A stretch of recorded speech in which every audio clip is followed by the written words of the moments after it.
الحمدللہ رب العالمین والعاقبۃ للمتقین والصلاة والسلام علی سید الانبیاء والمرسلین اما بعد فاعوذ باللہ من الشیطان الرجیم بسم اللہ الرحمن الرحیم الا ان اولیاء اللہ لا خوف علیہم ولا هم یحزنون صدق اللہ العظیم ان اللہ وملائکتہ یصلون علی النبی یا ایہا الذین آمنوا صلوا علیہ وسلموا تسلیما۔ باواز بلند مل کے درود شریف پڑھیے۔ الصلاۃ والسلام علیک یا رسول اللہ وعلی آلک وصحابک یا حبیب اللہ۔ الصلاۃ والسلام علیک یا نبی اللہ وعلی آلک وصحابک یا نور اللہ۔ خالق ذوالجلال کے فضل و کرم سے، اللہ رب العزت کی دی گئی توفیق سے میں اور آپ ادارۃ القرآن کے ہفتہ وار درس قرآن میں موجود ہیں۔ رب ذوالجلال ہماری حاضری کو ہماری بخشش و نجات کا ذریعہ بنائے۔ اس پرفتن دور کے اندر اللہ کے دین کے لیے وقت نکالنا یقیناً یہ ایک سعادت مندی کی بات ہے اور خوش نصیبی کی بات ہے۔ جہاں دولت کی دوڑ لگی ہے، پیسے کی دوڑ لگی ہے اور نعمتوں کے پیچھے انسان بھاگتا جا رہا ہے، وہاں پر خالق کائنات نے اپنے دین کے لیے ہمیں جمع ہونے کی توفیق عطا فرمائی۔ یہ خالق کائنات کا احسان ہے۔ حضرت امام احمد رضا خان علیہ رحمۃ الرحمن فرماتے ہیں، جب بندے کو نیکی کرنے کی توفیق ملنے لگ جائے تو وہ سمجھ لے کہ اللہ تبارک و تعالیٰ اس سے راضی ہو رہا ہے۔ تھوڑی سی آواز کھولیں۔ یا رسول اللہ یا علی۔ یہ خالق کائنات کا فضل عظیم ہے کہ اس پرفتن دور کے اندر بھی اللہ نے اپنے ذکر کے لیے، اپنے دین کے لیے، قرآن کے لیے، اسلام کے لیے، اپنے لیے، اپنے محبوب صلی اللہ علیہ وسلم کے لیے ہمیں جمع کیا۔ اللہ قدم قدم پر برکتیں عطا فرمائے اور ہمیشہ دین کے ساتھ رب ذوالجلال جڑے رہنے کی توفیق عطا فرمائے۔ خالق کائنات نے قرآن مجید برہان رشید میں فرمایا، الا ان اولیاء اللہ لا خوف علیہم ولا هم یحزنون۔ فرمایا دوہری تاکید کے ساتھ دو تاکیدیں اس میں آئیں۔ اللہ ایک تاکید بھی نہ فرمائے تو رب کا فرمان ہی رہتا ہے۔ اللہ نے یہاں پر ایک تاکید نہیں بلکہ دو تاکیدیں ارشاد فرمانے کے بعد فرمایا کہ الا خبردار انا بے شک اولیاء اللہ کے ولی لا خوف، اللہ کے ولی وہ ہیں کہ جن کو کوئی خوف نہیں ہوتا اور ولا هم یحزنون، نہ ان کو کوئی غم ہوتا ہے۔ اللہ کے ولی خالق کائنات ان کے دلوں کو اس طرح سے ڈیزائن کرتا ہے کہ ان کے دلوں کے اندر دنیا داروں کا نہ خوف ہوتا ہے اور نہ کوئی غم ہوتا ہے۔ ایسے بے خوف دل رب ذوالجلال اولیاء کو عطا کرتا ہے۔ آج کی گفتگو کا بنیادی موضوع حضرت مجدد الفسانی علیہ رحمہ کی ذات والا شان۔ ماہ صفر کی 28 تاریخ کو آپ کا عرس آتا ہے، لیکن ہمارے ایک دوست بارہا مرتبہ یہ مطالبہ کرتے رہے کہ مجدد الفسانی علیہ رحمہ کی عظمت و شان اور سیرت طیبہ کے حوالے سے چند ایک باتیں کی جائیں، تو اس کے لیے تو بہت زیادہ وقت درکار ہے، کیونکہ جتنی بڑی ذات ہوتی ہے اس کو بیان کرنے کے لیے اتنا ہی زیادہ وقت چاہیے۔ حضرت مجدد الفسانی وہ ہستی ہیں کہ جن کی مجاہدانہ کاوشوں سے اسلام ہم تک پہنچا ہے۔ یہ بر صغیر پاک و ہند کے اندر حضرت مجدد الفسانی علیہ رحمہ امام ربانی کی برکات سے اللہ نے ہمیں اسلام سے مشرف فرمایا ہے۔ مجدد الفسانی شیخ احمد سرہندی رحمۃ اللہ تعالی علیہ، آپ کا نام شیخ احمد سرہندی رحمۃ اللہ تعالی علیہ ہے۔ تو تمہید کے لیے چند ایک باتیں پہلے عرض کر دوں کہ اللہ نے ہمیں پاکستان کی صورت میں بہت بڑی نعمت عطا فرمائی. اپنے بچوں کو قدردانی بتائیں پاکستان کی. پاکستان رب ذوالجلال کی بہت بڑی نعمت ہے. جا کر کے اس نعمت کا پوچھنا ہو، آزادی کا پوچھنا ہو تو محکوم قوم کو پوچھا جائے. اس قوم کو پوچھا جائے جو قوم آزاد نہیں کہ آزادی کی نعمت کتنی بڑی نعمت ہوا کرتی ہے. اور پاکستان یاد رکھیے، پاکستان کی بنیاد جو تھی اور پاکستان کا بنیادی مقصد جو تھا وہ دو قومی نظریہ تھا. کیا تھا جی؟ دو قومی نظریہ. دو قومی نظریے کا مطلب کیا ہے کہ دو قومیں ہیں، ایک قوم ہندو ہے، دوسری قوم مسلمان ہے. مسلمان کا نظریہ اور ہے، ہندوؤں کا نظریہ اور ہے. مسلمانوں کا رہن سہن اور ہے، ہندوؤں کا رہن سہن اور ہے. مسلمانوں کا کھانا پینا اور ہے، ہندوؤں کا کھانا پینا اور ہے. مسلمانوں کا دین مذہب اور ہے، ہندوؤں کا دین مذہب اور ہے. مسلمانوں کی رسومات اور ہیں اور ہندوؤں کی رسومات اور ہیں. بنیاد بنی دو قومی نظریہ، کیونکہ وہ الگ قوم ہیں. مسلمان ایک الگ قوم ہیں اور یہ دو قومیں بنی، اس لیے دو قومی نظریہ.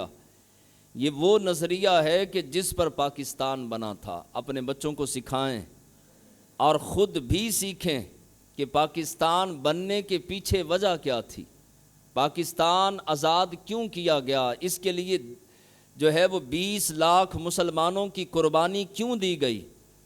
پاکستان بنا تھا دو قومی نظریے کی بنیاد پر، جس کو آج بھی اس نظریے سے اختلاف ہو اور اس نظریے کو سمجھ نہ سکے تو جائے آج مقبوضہ کشمیر، جا کے دیکھے کہ جن قوموں کو آزادی نہ ملی ہو تو ان کی زندگی اجیرن کیسے ہوا کرتی ہے. آج جا کر مقبوضہ کشمیر کے علاوہ ہندوستان کی سرزمین پہ چلے جائیں تو وہاں پر تیسرے درجے پر مسلمانوں کو رکھا جاتا ہے. پہلے درجے پہ ہندو، دوسرے درجے پہ عیسائی اور تیسرے درجے پہ مسلمانوں کو رکھا جاتا ہے. اچھی پوسٹ پہ ملازمت نہیں کر سکتا مسلمان. ہندوستان کے اندر بہترین کاروبار، بڑا کاروبار نہیں کر سکتا. ہندو بنیوں نے جو ہے وہ سارے کے سارے کاروبار پہ قبضہ جما رکھا ہے. مسلمان کو حقارت کی نظر سے دیکھا جاتا ہے. مسلمان وہاں پہ کھل کے نماز پڑھنا، دیگر عبادات کرنا ان کے لیے مشکل ترین ہے. اور یہ دو قومی نظریہ اس دور میں کس نے پیش کیا؟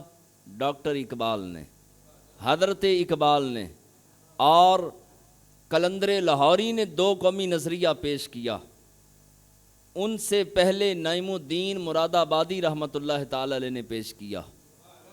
پھر ان سے پہلے فضل حق خیر آبادی نے جو ہے وہ یہ دو قومی نظریہ پیش کر کے امت کو سمجھایا کہ یہ دو قومیں ہیں، الگ الگ ہیں، ان کا الگ الگ ملک ہونا چاہیے. علامہ اقبال نے یہ جو دو قومی نظریہ کب پیش کیا؟ اگر میں ہاتھ کھڑا کرواؤں تو شاید ہی کوئی ہاتھ کھڑا کرے کہ اقبال نے، قلندر لاہوری نے، علامہ اقبال نے دو قومی نظریہ جب اس امت کو پیش کیا پاکستان کو الگ کرنے کے لیے، پاکستان بنانے کے لیے اور ہندوؤں سے جان چھڑانے کے لیے، دو قومی نظریہ جب پیش کیا تو تاریخ کیا تھی اور سن کون سا تھا؟ یاد رکھیے 1930 کے اندر. کب جی؟ 1930. 47 میں پاکستان بنا اور 1930 میں یہ دو قومی نظریہ جو ہے وہ اقبال نے پیش کیا. اور یاد رکھیے قائد اعظم کو قائد اعظم بنانے میں اہم ترین کردار علامہ اقبال کا ہے. اگر اقبال کانگریس سے جو ہے وہ قائد اعظم کو بلا کر کے ذہن سازی نہ کرتے، ذہن نہ بناتے، انفرادی کوشش نہ کرتے اور محمد علی جناح کو جو ہے وہ یہ اپنا وقت دے کر اس کو یہ نہ ان کو بتاتے کہ ہمیں الگ ملک بنانا ہے، پاکستان بنانا ہے، تو محمد علی جناح کبھی قائد اعظم نہ بنتے. تو قائد اعظم بنانے میں سب سے بڑا ہاتھ، سب سے اہم کردار جس ہستی کا تھا وہ علامہ اقبال ہیں۔ علامہ اقبال نے قائد اعظم کی ذہن سازی کی، کہا جناب ہمیں پاکستان بنانا ہے، الگ ملک بنانا ہے جہاں ہمارے بچے آزادی کے ساتھ زندگی گزار سکیں، جہاں ہمارے بچے جلوس میلاد نکال سکیں، جہاں ہمارے گھر والے صحیح انداز سے عبادت و ریاضت، تقوی و پرہیزگاری کے ساتھ زندگی گزار سکیں، جہاں پر اسلام کا جو ہے وہ نظام ہو، اسلامی نظام ہو، قوانین ہوں، پارلیمنٹ کے اندر جو ہے وہ اسلامی قوانین ہوں، تھانے کچہری کے اندر، عدالتوں کے اندر اسلامی قانون ہو۔ تو قائد اعظم کو قائد اعظم بنانے میں اہم ترین کردار علامہ اقبال نے ادا کیا۔ اچھا، محمد علی جناح کو تو قائد اعظم بنانے میں کردار اقبال نے ادا کیا، تو اقبال کی ذہن سازی کس نے کی؟ اقبال کو اقبال کس نے بنایا؟ اقبال کو قلندر لاہوری کس نے بنایا؟ اور اقبال کو علامہ اقبال اور ولی کامل کس نے بنایا؟ اقبال خود بیان کریں گے، اور وہ خود بیان کرتے ہیں، وہ فرماتے ہیں حاضر ہوا میں شیخ مجدد کی لحد پر۔ آپ فرماتے ہیں کہ کائنات میں بہت ساری ہستیوں سے متاثر تھا، مگر سب سے زیادہ متاثر ہوا تو امام ربانی سے متاثر ہوا، شیخ احمد سرہندی سے متاثر ہوا، اور آپ کی قبر پاک پر مزار پر انوار پر اقبال حاضری دے کے کہتے ہیں حاضر ہوا میں شیخ مجدد کی لحد پر، وہ خاک جو زیر فلک ہے مطلع انوار۔ آپ فرماتے ہیں کہ یہ تو خاک کے ذرے تم دیکھ رہے ہو، لیکن کاش تمہیں رب آنکھیں دیتا۔ یہ مٹی نہیں ہے، یہ خاک نہیں ہے، بلکہ ان کی چمک تو ستاروں سے بھی زیادہ ہے، بلکہ ان مٹی کے ذروں سے سورج چڑھتا بھی ہے، سورج اترتا بھی ہے۔ وہ خاک جو زیر فلک ہے مطلع انوار، کائنات کو روشنی اور نور ان ذروں کا صدقہ ملتا ہے۔ آج ہم اس ہستی کا ذکر خیر کر رہے ہیں۔ اقبال فرماتے ہیں اللہ تمہیں نظر دے، تم دیکھ سکتے ہو تو دیکھو، مجدد الفسانی علیہ رحمہ کی قبر جو ظاہری مٹی کی ڈھیری ہے، اس کے ذروں سے تو سورج طلوع ہوتا ہے، اس کے ذروں سے تو ستاروں کو چمک ملتی ہے، اور انہی ذروں سے صبح اپنی جو ہے وہ نور لے کر صبح کا آغاز ہوتا ہے۔ اور پھر آگے جو ہے وہ اقبال کہتے ہیں وہ ہند میں سرمایہ ملت کا نگہباں، وہ ہند میں سرمایہ ملت کا نگہباں۔ سرمایہ ملت، سرمایہ یہ دولت نہیں، پیسہ نہیں، سونا چاندی ہیرے موتی جواہرات نہیں، سرمایہ ملت، ملت کا جو سرمایہ سب سے بڑا سرمایہ ہوتا ہے وہ ایمان ہوتا ہے۔ اقبال فرماتے ہیں وہ ہند میں سرمایہ ملت کا نگہباں، اللہ نے بر وقت کیا جسے خبردار، بر وقت جسے خبردار کیا۔ کس بات سے؟ وہ بات کا تذکرہ بھی کریں گے۔ مجدد الفسانی اکبر بادشاہ اور جہانگیر بادشاہ کے سامنے کھڑے ہوئے، اور اکبر بادشاہ یہ بڑا ظالم بادشاہ تھا، اور یہ مرتد ہوا، پہلے مسلمان تھا، ایمان والا تھا، کلمہ گو تھا، قرآن کا ماننے والا، اسلام کا دین کا ماننے والا تھا۔ 400 سال پہلے اسلام کو مٹانے کی اسی نے پھر کوشش کی، تو مجدد الفسانی کھڑے ہوئے اور اسلام کے خلاف سازشوں کو ناکام کر کے رکھ دیا۔ اس دور میں جب اسلام مٹانے کے لیے دین اکبریہ اور دین الہیہ کے نام سے ایک نیا دین ایجاد کیا، اکبر بادشاہ، یاد رکھیے شروع سے یہ مرتد نہیں تھا، اکبر بادشاہ یہ تہجد گزار تھا، نمازی تھا، پرہیزگار تھا، فجر کی اذان خود پڑھتا تھا، تہجد پڑھتا تھا، اور جس مسجد کے اندر یہ نماز پڑھتا تھا، نماز پڑھنے کے بعد جب باہر آتا تو مسجد کے امام صاحب جوتیوں والی جگہ پر آتے جوتیاں پہننے کے لیے، تو بادشاہ وقت ہو کر، ہند کا بادشاہ ہونے کے باوجود یہ جوتیاں امام صاحب کی پکڑتا اور امام صاحب کے قدموں میں پہناتا، اتنا بادب تھا اکبر بادشاہ۔ تہجد گزار بھی تھا، تلاوت قرآن کرنے والا بھی تھا، نمازی بھی تھا، اذانیں بھی پڑھتا تھا۔ اب سوچنے کی بات یہ ہے کہ جو بندہ تہجد گزار بھی ہو، نمازی بھی ہو، تلاوت بھی کرنے والا ہو، اذانیں بھی پڑھنے والا ہو، مرتد کیسے ہوا؟ پھر اتنا بڑا کافر کیسے بنا؟ ظالم کیسے بنا؟ اور اس نے اسلام کو اتنا نقصان پہنچانے کے لیے اتنی کاوشیں کیوں کیں؟ اسلام کے مقابلے میں نیا دین لے آیا اور دین اکبری نام رکھا۔ یہ سارا کچھ کیسے ہوا؟ کیوں کر ہوا؟ اب سنیے، اس کی 6 وجوہات لکھی ہیں علماء نے۔ وہ 6 وجوہات کی وجہ سے اکبر بادشاہ برباد ہوا۔ اکبر بادشاہ کی بربادی کی وجہ یہ 6 وجہ تھیں، اور ان میں فرمایا کہ پہلی وجہ یہ تھی کہ اس نے دل پر قابو نہیں رکھا۔ اس کا دل بے قابو تھا، کبھی کسی پہ آ جاتا، کبھی کسی پہ، کبھی دولت پہ، کبھی بادشاہت پہ، کبھی عورت پہ۔ اس کی نگاہیں زنا کرتی تھیں اور دل پہ قابو نہ رکھ سکا۔ پہلی بربادی کی وجہ بنی کہ دل پہ قابو نہیں تھا۔ دل پہ مومن کا قابو ہونا چاہیے، ایمان والے کا قابو ہونا چاہیے۔ اس نے ہندو عورتوں سے شادیاں کیں اور ہندو عورتوں کو اپنی محبوبہ بنایا۔ جب شادیاں کر کے گھر لاتا تو اکبر بادشاہ کو وہ بیویاں ہندو بیویاں کہتی کہ ہم اس شرط پہ تیرے ساتھ رہیں گی کہ گھر کے اندر مندر بنا، یہاں پہ گھنٹے لگا، یہاں پہ بت لا۔ پھر بادشاہ جب دل کا اندھا ہو چکا تھا تو اس نے گھر میں بتوں کو رکھنا شروع کر دیا اور گھر میں مندر بنانا شروع کر دیے، گھنٹے لگانا شروع کر دیے، بیویوں کی باتیں مانتا رہا۔ تیسری وجہ فرمایا کہ اس نے حلال اور حرام کی تمیز جو ہے وہ کھو دی۔ جو بندہ حلال اور حرام کی تمیز کھو بیٹھتا ہے پھر رب اسے تباہ و برباد کر دیتا ہے۔ جس کا لقمہ پاک نہیں، جس کا کھانا پاک نہیں، پھر وہ عبادت و ریاضت و تقوی و پرہیزگاری رب کالی ٹاکی میں باندھ کر اس کے منہ پہ مار دیا جاتا، جس کا لقمہ حلال نہیں ہوتا۔ اس نے حلال اور حرام کی تمیز جو ہے وہ چھوڑ دی۔ اگلی وجہ علماء بیان کرتے ہیں کہ اکبر بادشاہ کی تباہی اور بربادی اور کفر اور مرتد ہونے کی یہ تھی کہ یہ بے حیا ہو گیا تھا۔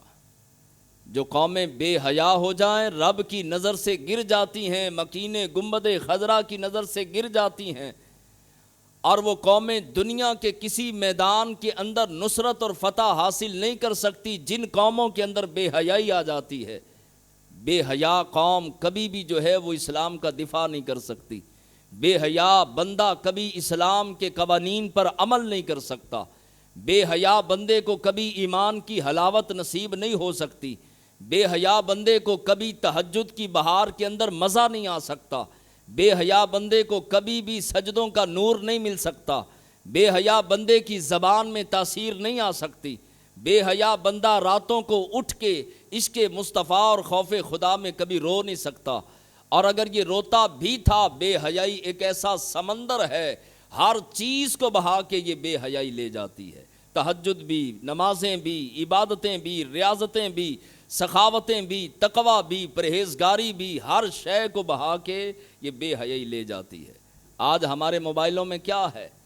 آج کا جو نوجوان، اس کا موبائل، اس کے اندر کیا کیا وہ دیکھ رہا ہے اور کس سمت چل پڑا۔ اگلی وجہ اکبر بادشاہ کی بربادی کی، اس نے کردار کی تعمیر نہیں کی، اپنے کردار کو سنوارا نہیں، بنایا نہیں، اصلاح نہیں کی، اپنے آپ کو بہتر بنانے کی کوشش نہیں کی، بس جس طرف چل پڑا۔ اگلی وجہ علماء نے فرمایا اللہ کی حدود کو توڑتا رہا۔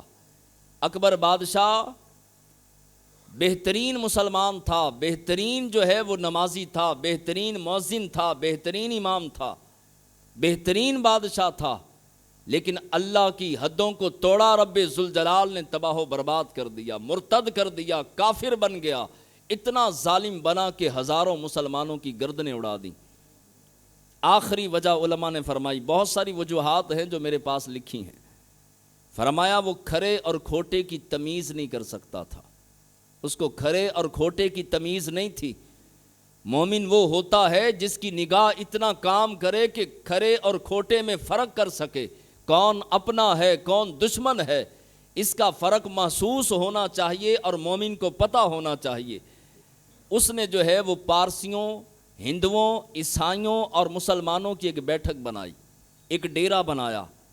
اکبر بادشاہ کی جو چھٹی اور سب سے بڑی تباہی کی وجہ یہ تھی، اس نے بیٹھک بنائی اور بنا کے پارسیوں کو کہا تم بھی آؤ، عیسائیوں کو کہا تم بھی آؤ، ہندوؤں کو کہا تم بھی آؤ، سکھوں کو کہا تم بھی آؤ، مسلمانوں کو کہا تم بھی آؤ، سارے بیٹھ گئے۔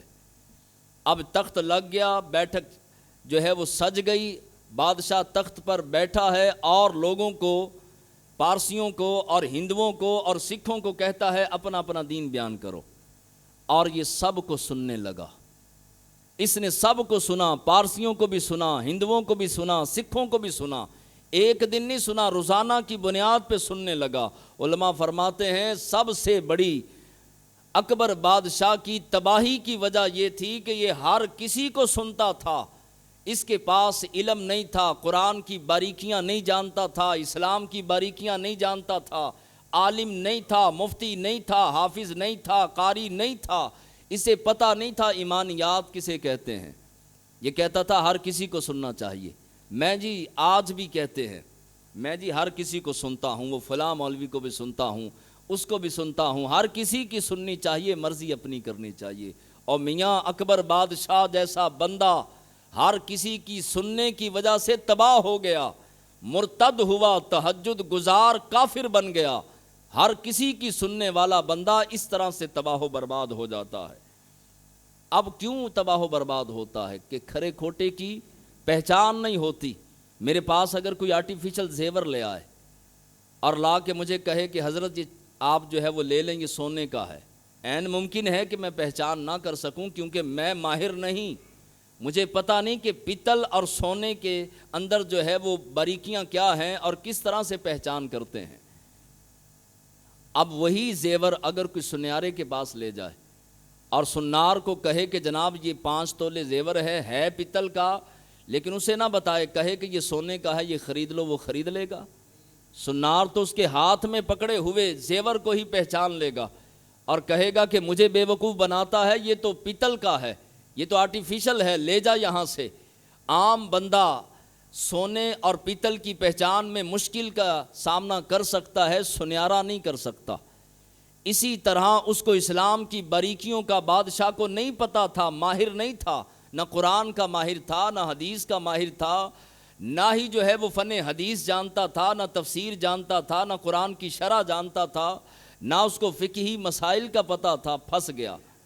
ایسا پھنسا کہ کفر پر خاتمہ ہوا، دارا اسلام سے خارج ہو گیا، اور رہتی دنیا تک بڑے بڑے دجالوں کا، ظالموں کا ذکر ہوگا تو اکبر بادشاہ کا بھی ہوگا۔ اس نے اسلام کو نقصان پہنچانے کے لیے ایک نیا دین ایجاد کیا، اور اس وجہ سے کہ یہ ہر کسی کو سنتا تھا۔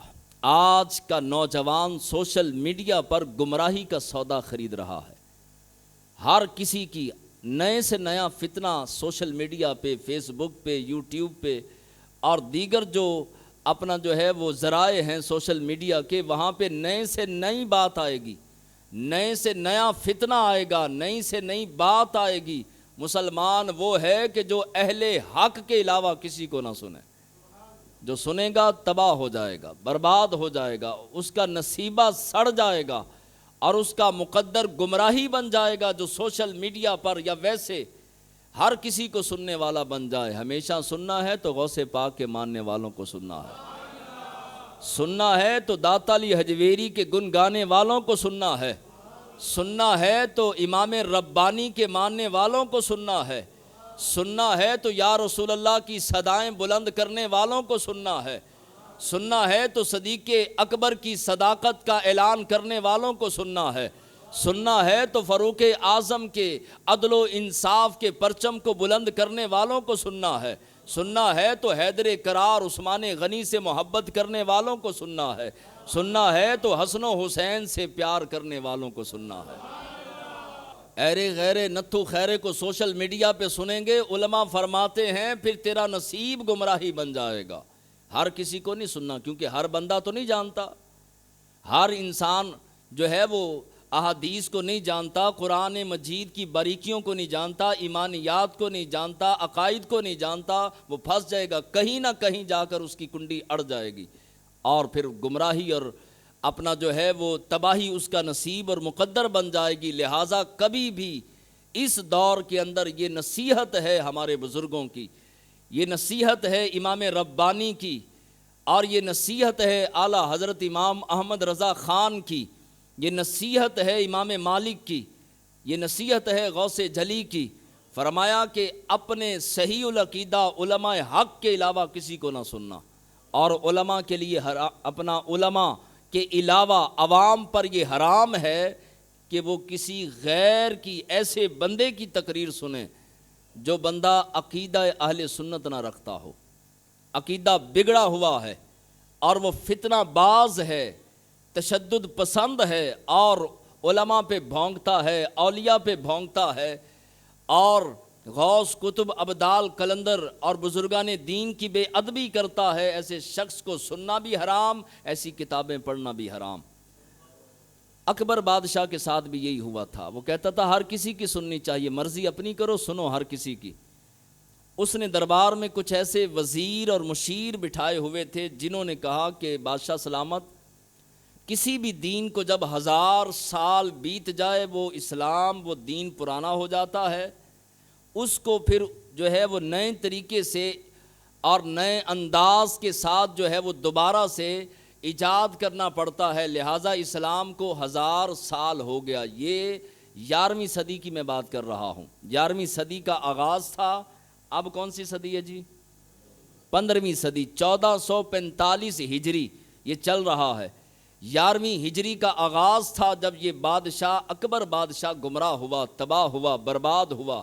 دور پاک تھا امام ربانی کا، مجدد الافسانی کا، اور اس نے جو ہے وہ ایسے درباری ملا بٹھائے ہوئے تھے کہ وہ کہنے لگے کہ 1000 سال بیت چکا ہے اسلام کو، اب اسلام کی ضرورت نہیں رہی، اسلام پرانا ہو گیا، اب جو ہے وہ نیا دین چاہیے، نیا جو ہے وہ مذہب چاہیے، مذہب کی ضرورت ہے، لہٰذا اسلام کو 1000 سال ہو گیا، اب نیا دین لائیے۔ اور پھر جو ہے وہ بادشاہ بدبختی پہ اترا، پھر اس نے دین اکبری ایجاد کیا، اپنا دین بنایا، اور اس نے کلمہ بنایا۔ ہمارا کلمہ تو ہے نا، لا الہ الا اللہ محمد الرسول اللہ۔ اکبر بادشاہ نے جو کلمہ بنایا، کہنے لگا لا الہ الا اللہ اکبر خلیفۃ اللہ، اس نے اپنا کلمہ بنا لیا۔ اکبر مسلمانوں کو کہتا کہ تم اذانیں پڑھتے ہو تو اس اذان کے اندر تم کہتے ہو اللہ اکبر، یہ جو اکبر نام آیا ہے یہ میرا ہے۔ اور مسلمانوں کو کہتا کہ ٹھیک ہے تم اذانیں پڑھتے ہو مگر تصور میرا کیا کرو کہ یہ اکبر، ہم بادشاہ اکبر کی بات کر رہے ہیں۔ اس نے حضور علیہ السلام کا نام نامی اس میں گرامی رکھنے پہ پابندی لگا دی، پورے ملک میں اعلان کر دیا کہ کسی کا نام محمد یا احمد نہیں ہونا چاہیے، پابندی لگا دی۔ اگر کوئی نام رکھ لیتا تو یہ جبراً اس کا نام تبدیل کرواتا اور اسے بہت بھاری جو ہے وہ جرمانہ کیا جاتا۔ لیکن قربان جائیں رب ذوالجلال کی عطا پر اور کیے ہوئے وعدوں پر، برطانیہ کی ایک تنظیم نے رپورٹ شائع کی۔ وہ تنظیم کہنے لگی کہ ہم نے ریسرچ کی کہ اس وقت دنیا کے اندر، پوری دنیا کے اندر کون سا ایسا نام ہے جو سب سے زیادہ رکھا جا رہا ہے۔ کہنے لگے کہ عیسائی دنیا میں سب سے زیادہ ہیں، دوسرے نمبر پہ مسلمان آتے ہیں، تو اب عیسائیوں کا نام، عیسیٰ علیہ السلام کا نام جو ہے وہ رکھنا چاہیے تھا۔ دنیا کے اندر چونکہ عیسائی زیادہ ہیں تو عیسیٰ کا نام زیادہ ہونا چاہیے، لیکن ہم حیران ہو گئے، پریشان ہو گئے۔ دنیا میں اس وقت جو سب سے زیادہ نام رکھا جا رہا ہے وہ محمد عربی کا نام رکھا جا رہا ہے، وہ حضور کا نام، محمد نام کائنات میں سب سے زیادہ رکھا جا رہا ہے۔ کیوں؟ وَرَفَعْنَا لَكَ ذِكْرَكَ، پیارے وعدہ ہے تیرا ذکر پچھلے دن سے اگلے دن بڑھتا ہی جائے گا، اور قیامت کی صبح تک تیرا ذکر بھی بڑھے گا، اور محبوبہ تیری رفعت اور تیری شان کے نعرے بھی بڑھتے جائیں گے، تیرے حسن میں بھی اضافہ ہوگا۔ تیرے نام میں بھی اضافہ ہوگا، تیرے کمالات میں بھی اضافہ ہوگا۔ کیوں؟ اسی لیے تو ہمارے بزرگوں نے کہا کہ دنیا تے آیا کوئی تیری نہ مثال دا، دنیا تے آیا کوئی تیری نہ مثال دا، میں لب کے لے آواں کتھوں سونا تیرے نال دا۔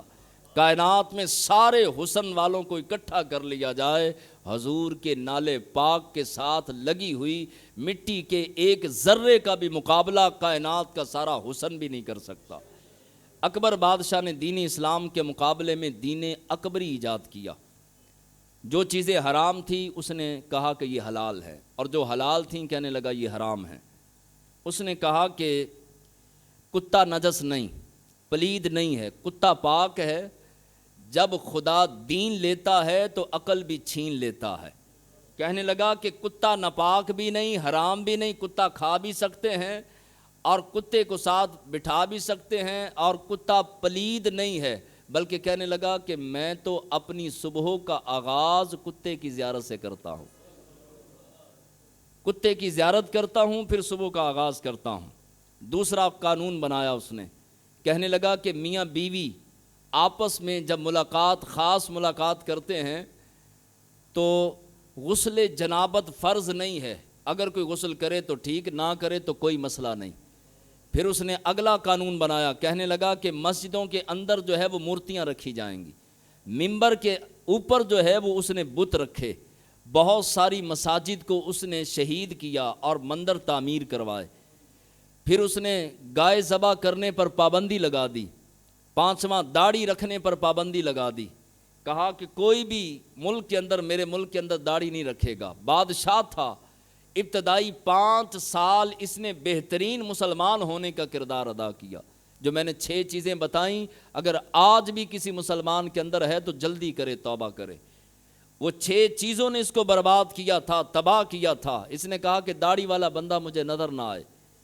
ایک مفتی صاحب اس کی اصلاح کے لیے اس کے دربار میں آئے تو مفتی صاحب نے داڑھی رکھی تھی۔ اس نے کہا کہ آج کے بعد داڑھی کے ساتھ میرے سامنے نہ آنا۔ حجام کو بلایا اور مفتی صاحب کی اپنے دربار میں بیٹھ کر داڑھی منڈوا دی، اور درباری ملا تھے وہاں پر۔ ہر وقت میں بادشاہوں کے ساتھ درباری ملا ہوتے ہیں، جھوٹے فتوے دینے کے لیے، جھوٹی تسلیاں دینے کے لیے اور خوشامد کے لیے۔ بادشاہ اکبر بادشاہ کے ساتھ بھی درباری ملا تھے۔ انہوں نے کہا کہ یہ مجتہد مطلق ہے۔ مجتہد اس کو کہتے ہیں کہ جس چیز کو حرام کہہ دے وہ حرام، جس چیز کو حلال کہہ دے وہ حلال۔ کہا کہ یہ مطلق ہے اور ہے بھی مجتہد، یہ جس چیز کو حرام کہے گا وہ حرام ہو جائے گی، جس چیز کو حلال کہے گا حلال ہو جائے گی۔ مختلف جگہوں سے آوازیں اٹھیں، مدارس سے علماء نے بیانات کیے، اور مسجدوں سے، ممبر و محراب سے آوازیں اٹھی، مگر یہ بادشاہ اتنا ظالم تھا کہ ہر آواز کو دبا دیتا۔ اس وقت جو سب سے زیادہ، سب سے مضبوط آواز اٹھی وہ امام ربانی کی آواز اٹھی۔ سب سے بھاری آواز، سب سے مضبوط آواز جب آواز اٹھائی امام ربانی نے، شیخ احمد سرہندی نے، مجدد الفسانی علیہ رحمہ نے جب آواز اٹھائی تو بادشاہ تھر تھر کانپنے لگا، پریشان ہو گیا کہ اب سنبھالنا مشکل ہوگا۔ شیر سویا ہوا شیر اٹھ کھڑا ہوا، اور یہ وہ شیر ہے جو فاروق اعظم کی نسل میں سے ہے۔ یہ فاروق اعظم کا پتر ہے، حضرت عمر فاروق کا بیٹا ہے، اس کو سنبھالنا مشکل ہے۔ مجدد الفسانی علیہ رحمہ نے بادشاہ کو چیلنج دیا، کہا خبردار، اپنے دین اپنے پاس رکھ، ہمارا دین وہی دین چلے گا جو دین محمد الرسول اللہ ہمیں دے کر گئے ہیں۔ اور آپ نے اس کا رد کیا، کتابوں کے ذریعے، مکتوبات کے ذریعے، آپ نے خطابات کے ذریعے، چوکوں میں، بازاروں میں، گلیوں میں آپ نے جو ہے وہ خطابات کرنا شروع کر دیے، مسجدوں میں عوام کو اکٹھا کرنا شروع کر دیا۔ اکبر بادشاہ کی جو ضلالت تھی اور جو خباثت تھی وہ بیان کرنا شروع کر دی۔ حالانکہ کوئی عام عالم ہوتا یہ پکڑتا، گرفتار نہیں کرتا، اسی وقت گردن اڑا دیتا۔ لیکن مجدد الفسانی کو ہاتھ ڈالنا، اللہ کے شیر کو ہاتھ ڈالنا، کیونکہ فتنہ جتنا بڑا ہوتا ہے رب اس فتنے کے مقابلے میں بندہ بھی اتنا بڑا کھڑا کرتا ہے۔ اب اکبر بادشاہ کے مقابلے میں کھڑے تھے امام ربانی، مجدد الفسانی علیہ رحمہ، شیخ احمد سرہندی رحمۃ اللہ تعالی علیہ، اب یہ قتل تو کروا نہیں سکتا تھا، خوف زدہ تھا، ڈرتا تھا، پریشان تھا کہ شہید تو کروا نہیں سکتا، کیا کروں؟ اس نے ستانا شروع کر دیا، پریشان کرنا شروع کر دیا۔ اس نے اپنے دربار میں بلایا، کہا کہ آئیں ہم درمیانی راستہ نکالتے ہیں، آئیں بیٹھیں، بات کریں، مذاکرات کریں۔ امام ربانی جب اس کے دربار میں آئے تو اس نے چال چلی، اس نے جو ہے وہ یہ سن رکھا تھا اس دور کے بادشاہوں کی بارگاہ میں جو بھی جاتے سجدہ تعظیمی کرتا، حالانکہ مسلمان ظاہری طور پہ یہ بادشاہ تھے، مغل بادشاہ، لیکن اس کے باوجود جو ہے وہ سجدہ تعظیمی کیا جاتا، جو بھی جاتا پہلے سجدہ کرتا پھر جا کے بات کرتا۔ آپ نے اس وقت افراد تیار کیے، ان کی تربیت کی، خطوط لکھے اور ساری تیاریاں شروع کر دیں اس فتنے کا مقابلہ کرنے کے لیے۔ بہت سارے بادشاہوں کو آپ نے جو ہے وہ خط لکھے، اور اکبر بادشاہ کی تربیت بھی آپ نے کرنے کا ارادہ فرمایا۔ شیخ سرہندی رحمۃ اللہ تعالی علیہ، آپ کو شیخ ہندی بھی کہا جاتا ہے، بادشاہ کے پاس گئے تو اس نے چال چلی، اس نے چھوٹی کھڑکی بنائی، کہا کہ یہ سجدہ تو کرتا نہیں، تو ہم اس کو دروازے سے نہیں گزاریں گے، ہم جو ہے وہ کھڑکی سے گزاریں گے تاکہ یہ سر جھکا کے آگے آئے۔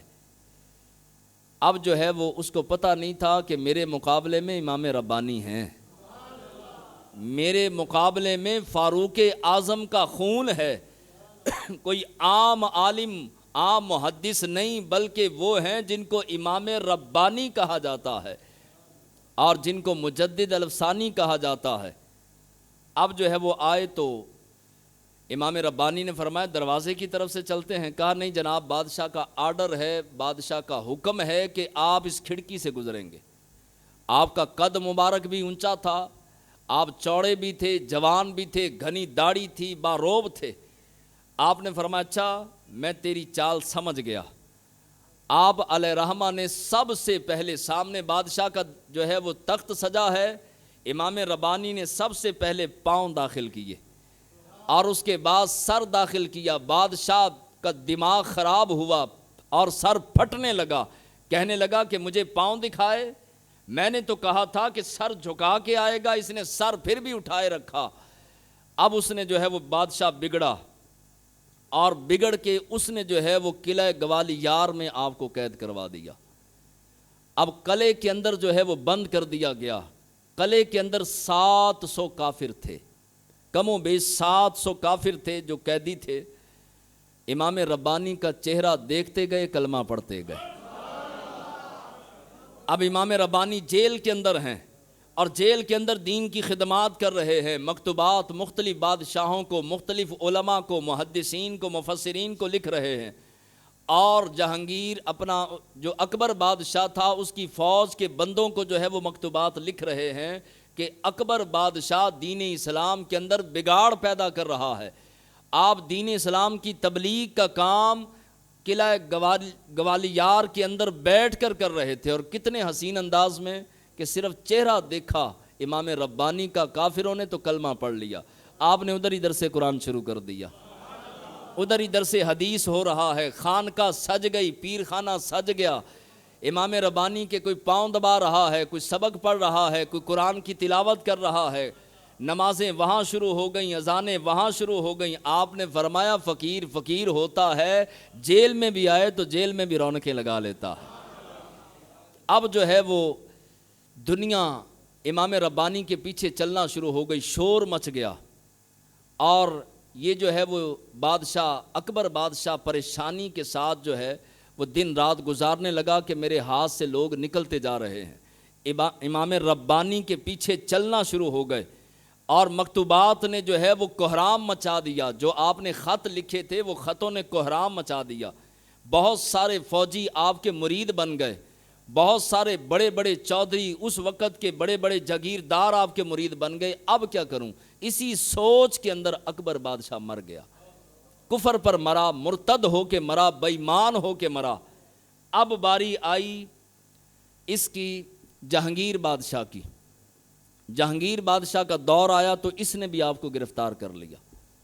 جب گرفتار کیا، ابتدائی دور جہانگیر بادشاہ کا گمراہی کا تھا، آپ کے مرید امام ربانی کے مرید کا نام تھا ہیبت خان، اور یہ کابل کے رہنے والے تھے۔ انہوں نے فوج تیار کی اور کابل سے حملہ کیا دلی پہ۔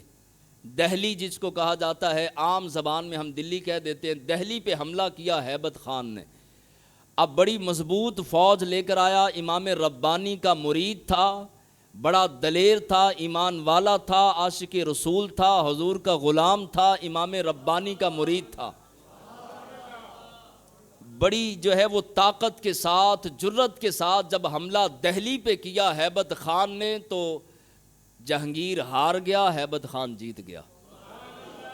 جہانگیر بادشاہ جو کہ اپنا اکبر بادشاہ کا بیٹا تھا، اس کو گرفتار کر لیا گیا۔ امام ربانی، آپ کو خط لکھا گیا جیل کے اندر، اپنا قلعے کے اندر جو ہے وہ خط لکھا گیا کہ جناب ہم نے جو ہے وہ پورے ملک پر قبضہ کر لیا ہے، میں ہیبت خان ہوں، میں فوج لے کر آیا ہوں، لشکر لے کر آیا ہوں، ہم نے جہانگیر بادشاہ جو اکبر بادشاہ کا بیٹا ہے اس کو گرفتار کر لیا۔ آپ جیل سے نکلیں اور جا کے دلی کے تخت پر جا کر بیٹھ جائیں، آج کے بعد آپ بادشاہ ہیں۔ آپ نے خط پکڑا، اللہ والے پھر اللہ والے ہوتے ہیں۔ خط پکڑا، خط کی دوسری طرف آپ نے لکھا، امام ربانی نے لکھا، فرمایا تو مرید میرا ہے مگر سمجھ نہیں سکا۔ فرمایا کہ ہیبت خان، میری منزل تخت نہیں، میری منزل در مصطفیٰ ہے، میری منزل دین اسلام کی اشاعت ہے، دین اسلام کی تبلیغ ہے۔ میں نے تخت کو کیا کرنا ہے، ہزاروں اس طرح کے تخت تو ہمارے پاؤں کی ٹھوکر پہ ہوا کرتے ہیں۔ آپ نے فرمایا کہ تخت پر تو میں جہانگیر کو ہی بٹھاؤں گا، اور میں جا کر اپنے جو ہے وہ علاقے میں، سرہند کے علاقے کی جامع مسجد کے اندر ممبر پر بیٹھ کر لوگوں کو دین اسلام سکھاؤں گا، لہٰذا تخت کی مجھے ضرورت نہیں، میں جہانگیر بادشاہ ہی کو جو ہے وہ تخت دوں گا۔ اب جو ہے وہ خط جب پہنچا ہیبت خان کے پاس، ہیبت خان نے جہانگیر کو بلایا، کہا دیکھ جن کو تو اپنا دشمن مانتا ہے وہ تیری خیر خواہی فرما رہے ہیں، وہ ابھی بھی تجھے دشمن ہونے کے باوجود تجھے تخت پر بٹھانے کی باتیں فرما رہے ہیں۔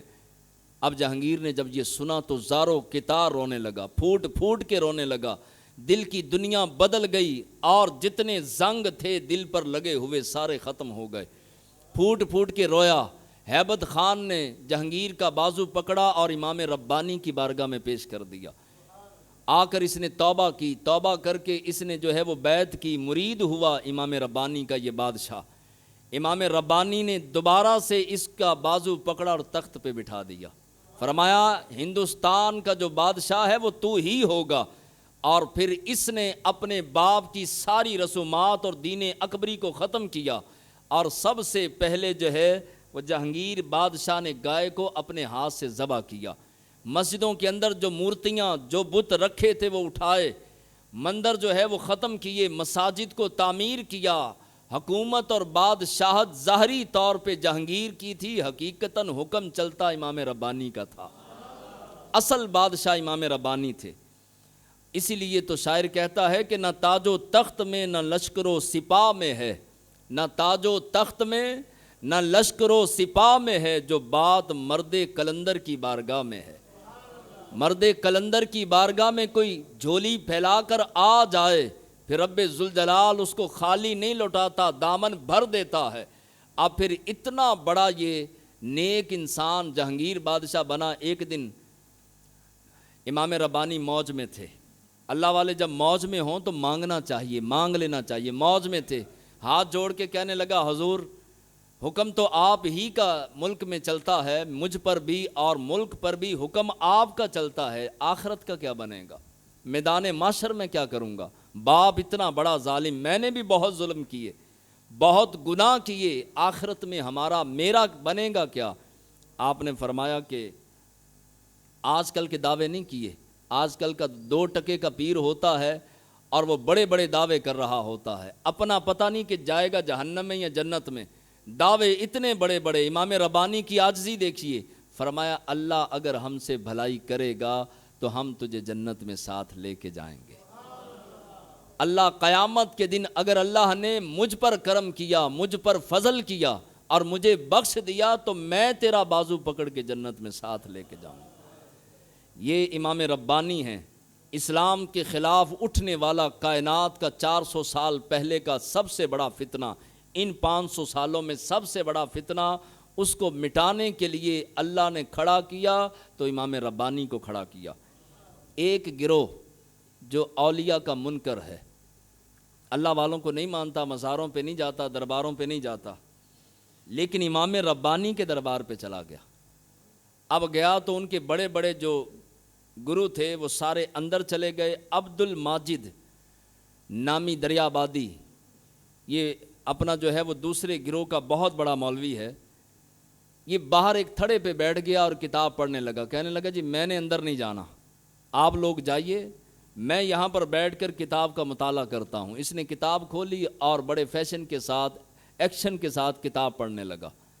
تھوڑی دیر گزری تو دیکھا ایک دراز قد، خوبصورت قد والا، لمبے قد والا اور گھنی داڑھی، بڑی داڑھی، باروب چہرہ، نوری امامہ، موٹی موٹی بڑی بڑی آنکھیں، حسن و جمال میں بے مثل و بے مثال، سرخ گال اور بڑے بڑے ہاتھ اور خوبصورت وجاہت والا، سینہ بھی چوڑا، ہاتھ میں عصا مبارک پکڑا ہوا۔ اور یہ عبد الماجد کہتا ہے کہ وہ میرے قریب آتے گئے، میرے دل پر چھاتے گئے اور ہیبت بڑھتی گئی۔ جب قریب آئے تو میں پریشان تھا، ہیبت زدہ تھا، روب تھا، اللہ کے ولیوں کا روب ہوا کرتا ہے۔ عبد الماجد کہنے لگا، یہ بہت بڑا مولوی ہے جو اولیاء کے منکرین ہیں ان میں سے، تو کہنے لگا کہ اپنا وہ شخصیت قریب آئے اور آ کے کہنے لگے، پاویں تسی نہیں ماندے پر اسی مہمان نوازی کرنا جاننے ہیں، ہم مہمان نواز لوگ ہیں، چاہے تم ماننے والے نہیں، تیرے ساتھی تو مجھے ملنے کے لیے اندر آ گئے، میں نے کہا تو نہیں آیا، اسی آپے باہر آ جانے ہیں، ہم خود تجھے ملنے کے لیے آئے۔ اور پھر جو ہے وہ تھوڑی دیر کے لیے گفتگو ہوئی اور امام ربانی مجدد الافسانی تشریف لے گئے۔ اب جو اندر گئے تھے مولوی، باہر جب آئے تو یہ اس وقت اس پر وجد طاری تھا اور یہ کیفیت کے اندر تھا، انہوں نے ہوش دلایا اور اٹھایا اور کہا کیا معاملہ ہوا، کیا پریشانی بنی؟ کہنے لگا کہ وہ آئے تھے، دل لوٹ کے لے گئے، لہٰذا میری ٹانگوں کے اندر روب اور دبدبے کی وجہ سے طاقت نہیں، مجھے پکڑو اور ان کے قدموں میں حاضر کر دو، میں بھی اندر جانا چاہتا ہوں۔ تو جو دوسروں کو نوازتے ہیں وہ اپنوں کو کتنا نوازتے ہوں گے۔ آپ کے پیر و مرشد آپ کے بارے میں ارشاد فرماتے ہیں، مجدد الافسانی علیہ رحمہ امام ربانی کے پیر و مرشد باقی باللہ رحمۃ اللہ تعالی علیہ فرماتے ہیں کہ امام ربانی ہمارے نزدیک، ہمارے درمیان اس طرح ہیں جس طرح چڑھا ہوا سورج ہو اور ہم ستارے ہوں۔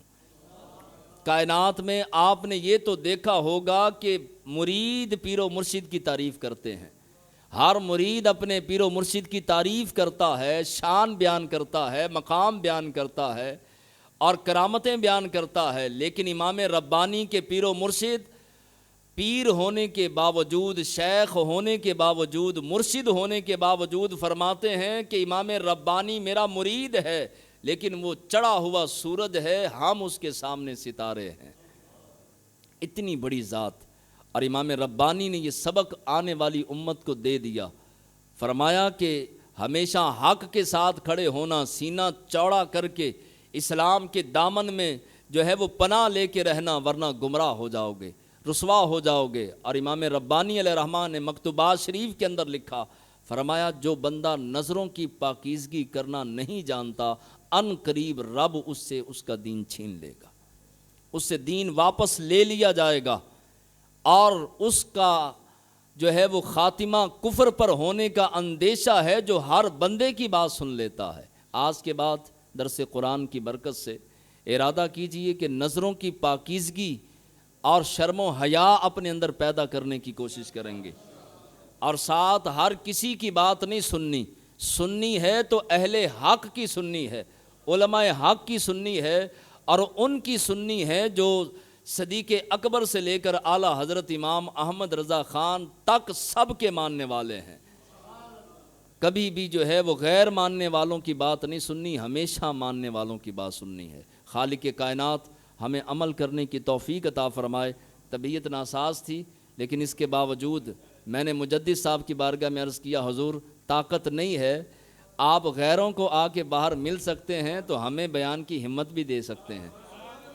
تو امام ربانی کا صدقہ اللہ ہمارے درس قرآن میں آنے والے ہر دوست کی کامل بخشش فرمائے، مغفرت فرمائے، اور ہمیں اسلام کے مطابق، دین کے مطابق اللہ شب و روز گزارنے کی توفیق عطا فرمائے۔